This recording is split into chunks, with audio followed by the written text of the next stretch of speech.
Maputo Protocol is an African charter on human and people's rights on the rights of women in Africa. It is an international human rights instrument established by the African Union that went into effect in 2005. Liberia is a signatory of Maputo Protocol. Under Maputo Protocol, Liberia has 9 pillars, and sexual reproductive health and rights is one of the key pillars. Sande Bush Schools has a lot of good practices. However, female genital mutilation remains a harmful traditional practice that affects the health of women and girls in Liberia.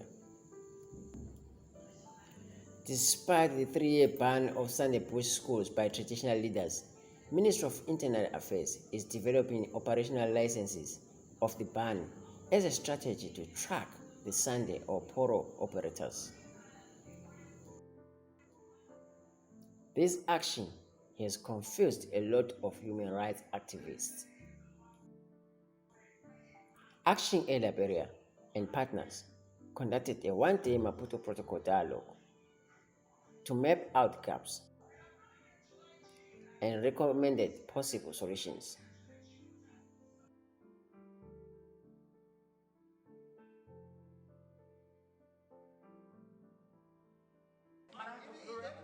The reason why I'm saying that we should put on the Liberian hat is to tell you how entrenched this is. Now you spoke very fairly, and I'm speaking as a technician. Okay. Speaking now of trying to cover anything, I'm saying even in the face of the ban, we getting reports. As I just told you, April 14th, we issue a statement about situation having bombing. You understand what I'm saying? So we agreed there's a ban, and that ban was not by the government of Liberia, by the ministry, all those who were there. I didn't even sit on crafting the ban. It is the traditional people themselves. And when they called me to speak, and I said, it is your rating, they said yes. She sometimes asked the same question because when I read there when they did it, they did that. And it was not just that day that's over the years. There have been 1-year ban, 2-year ban, 3, and we have always done that. But this one is because of how we see still rolling. It is still rolling, and I speak now. It may be happening somewhere. Why do I know? The monetary issue, that's what we're calling all of us that we are discussing today. We didn't have a room that day where anybody would discuss FGM. So we all still have to be on board to ensure that this ban takes immediate. And I can tell you, if you see it happening anywhere, FGM or whatever harmful traditional practice, please work with the local authority. Please call the Ministry of Internal Affairs, the minister number. I can read it to you, answers anything, anytime. Okay. And we can work together. I think the dialogue is serving a purpose, right? Our status update on eradicating FGM. There is a ban for 3 years, 2022, 23, 24, right after the election. That ban should be lifted. There is a process, however, despite of the ban, there is still a process of licensing a few. Not you a few. Because we know of even in spite of the ban, things may be happening as a result of even helping to monitor, to track those operators. That's what that lesson is for. Yes. So even you can't apply our lesson, we say we're not going to do what we do. It brings me into Somebody, we are writing, so we want to write the writing, right? I'm glad you are the Internal Affairs representative. So there is a ban. There is a ban. However, in the process of the ban, there will be license for some to operate. Cognizant, be aware that people are doing it. Yeah. In fact, the lesson is still under development. the lesson are not free, they are paid for. Yes. So, the lesson. At the same time, there are still recruitment going on in other counties. Nima County, I can tell you. I just mentioned one. Maputo, We should Let it be. everywhere. So the issue about FGM is enshrined into the Maputo Protocol. It's not about any tribe or creed. It's about the instrument that we all signed up to. True. When we write this report and President Weah is going to deliver it, we will write all of what we are saying. Do you want your president to say there's a ban but we are giving license? No. But that's the reality, right? So that's the way we'll write it in English. But we have to tell the people that we made commitment to, that as a country, we are going to work towards eradicating, and this is where we are. Yes, there's a big progress to put down on it, and I must commend you. At the same time, we are still giving some documents for it to continue. We had a similar situation in the health sector. No traditional birth attendant should do delivery, right? Yeah. They were giving traditional birth attendant kits all around. It's the same thing. Yeah. Until our maternal death went over 1,000. But Mama Toma, those are the key achievements that we can talk about when we're talking about elimination. You get what I'm saying? So I think a lot of them, he said, in fact, on the 14th of April, there was a press release that we issued. In addition to this policy document about issue of FGM. So, very good. Continuously, the message is getting out there, and there's a lot of progress being made. So when they're talking about ban, yes, there's a policy, but again, that's why I say let's remove NGO and put Liberian had that. It's taking time, but a lot of achievement have been done. The issue, for example, the Spotlight Initiative. The Spotlight Initiative is one of the key achievements. Now, in the counties, in the highly,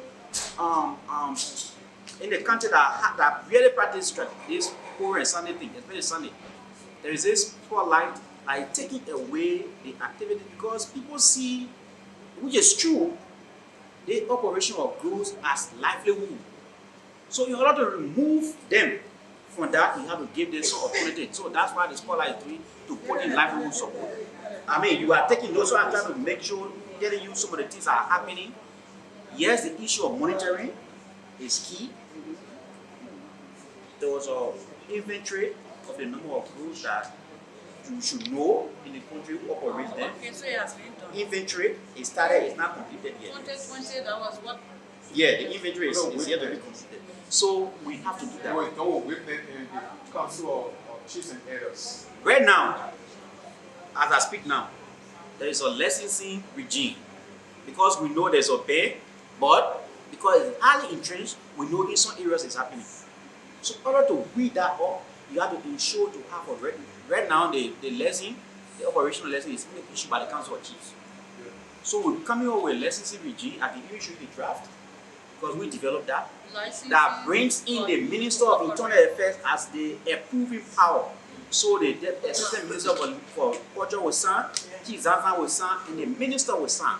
On that lesson is also the county inspector of the county to sign that. Because if it happens anywhere, we're talking about violation, no monitoring, and we had a local government person there, the county inspector should know in whose district, that district commissioner should know, in whose chindo, that paramount chief should know, in whose clan, the clan chief should know, in whose town.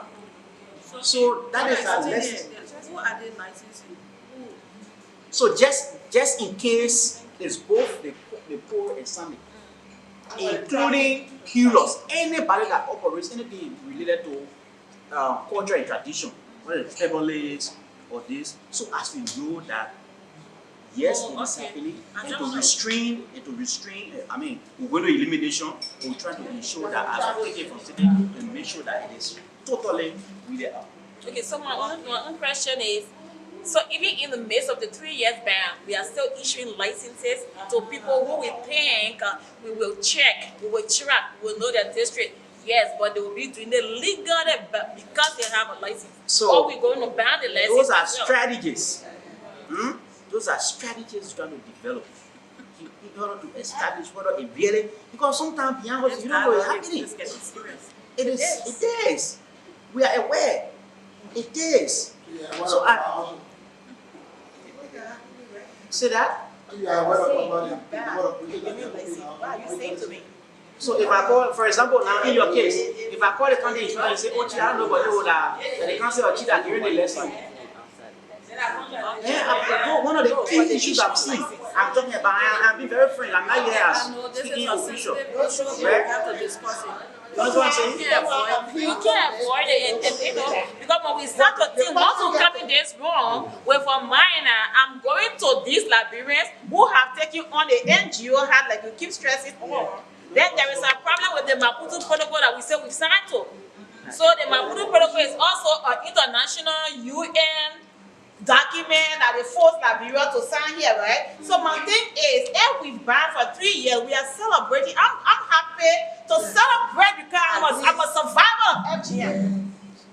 So I'm happy that my daughters, my blind daughter will not be forced when I take her to my village to be initiated into FGM. Because people who are members of FGM have come to speak to her mother, who is a survivor, so I'm free in that space. But what happened to my baby? You understand me? So we ban. We are celebrating. I'm celebrating the ban. Trust me, I'm celebrating the ban. But how are we issuing licenses as a strategy to would-be practitioners in the midst of the ban to ensure that the ban will not happen? Because even though there has been ban, but my traditional women in this room are working the contest can safely tell you things that they brought to our attention, where the practices, where more than 50, 60, 70 children are currently, as we speak in this room, are initiated in the midst of the ban that happened February 2 months ago.